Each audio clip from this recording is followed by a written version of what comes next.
So we get a look at Jeremy Lin tonight, as the Wizards have beaten this team 3 previous times. The most recent matchup back on February 8th in Brooklyn, 114-110. They also won there on December 5th, 118-113, and here on December 30th, 118-95 as Brooklyn's on the board first. With Jeremy Lin and this team coming off, Phil, a game last night that really has their confidence sky high. Incredible, yeah. They beat the Suns 126-98 in Brooklyn after knocking off the Pistons this past Tuesday in New York. It's the first time in 80 games that they've won 2 in a row. Consecutive wins for the first time since last season, March 24th and 26th, when they beat Cleveland and Indiana in succession. Yeah, but the success that their bench had, 81 points on the bench. Amazing. Yeah, 8 players in double-figure scoring, 6 of them off the bench. Yeah. You don't find that kind of production. You really don't. I mean, everybody got into the action. They called a foul here on John Wall, and they say Lin's in a shooting situation, so he goes to the line.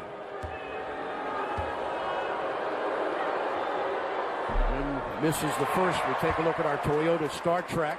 We got a couple of former Wizards on this Brooklyn team. Trevor Booker is one of them. Keep an eye on him, and Bogi Bogdanovic. Bogdanovic going against us. In fact, both these guys going against their old teammates. Bogdanovic, 34 made threes as a Wizard. Boy, Trevor's had a lot of success in the 3 meetings against Washington. A double-double is what he averages. What a spectacular move by Wall, faking the crossover and going to his left for 2. And you got another Wizard in Randy Foye, who's on that bench. Lin guarded by Morris.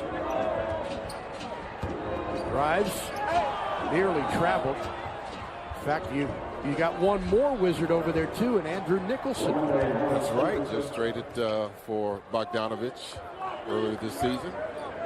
Nets up 5-2. The first time we've seen Jeremy Lin this year. I was going to say. Bradley Beal with a miss. He and Wall had terrific games against Atlanta. Chance to run. See if they get something. Morris inside and loses it.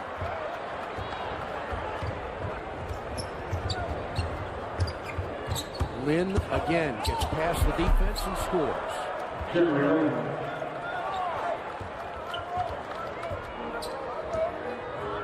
Wizards set to embark on their longest road trip of the season, not by games, but by days. They played a 5-game road trip the last time they went out west.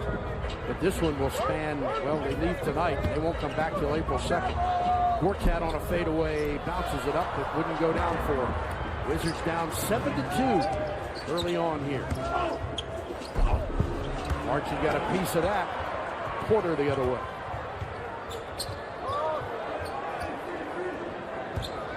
Wall into the paint, steps back for Gortat, who scores. Nice pass. Well, good recognition. They forced the switch.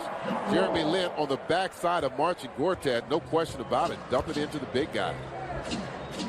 Nets trailed the Suns last night by as many as 15, but as we talked about, that bench got them into it. And 81 points from their bench was a season high. Had a huge fourth quarter, 43 points. In the fourth quarter. And it was the first time in NBA history that their bench had 6 reserves score in double figures, as you mentioned. So what a production from them and a big win. Take a look at the keys to the game, Phil, presented by your Washington area GMC dealers.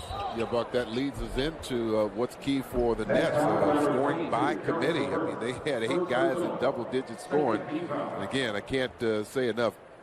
6 of those were by subs. And for Washington, this could be a dangerous team. They've got to get out fast, which they haven't done so far. Get out fast and furious. I mean, put the pressure, apply the pressure on this team, force some turnovers, and get your transition game going. Well, some costly fouls early. And that one called on Markieff Morris. Both Morris and Gortat have been had a problem with staying out of foul trouble recently, so don't want to see either one of them pick up number 2. Actually, Gortat doesn't have any yet. He swiped at Rondé Hollis Jefferson, and they had a friendly couple of words. Got to protect that underneath the basket. You got Otto Porter guarding the ball, leaning away, and that pass is made right underneath the basket. You know, you see that happen a lot, Phil. Your cat teaching this is, correct me if I'm wrong, that's a breakdown that just shouldn't happen. Right? Yeah, I mean, it's a lack of concentration. Again, you know where you have to protect, so you protect that. If that ball goes out, it's not going to hurt you nearly as much as something underneath the basket. Lynn pulls up for the jumper. That's a little short, and Markieff Morris had it tipped away. In fact, he tips it out of bounds, and it'll be Brooklyn ball. With pressure applied by Lopez, and that's what forced him to tip it away from him, but he tipped it out of bounds.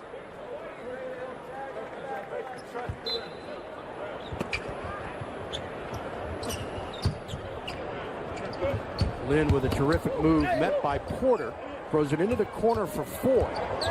Randy across the lane, and he dumps it in. Randy Foye in his 11th year from Villanova, an inauspicious beginning for the home team. And Scott Brooks takes a timeout.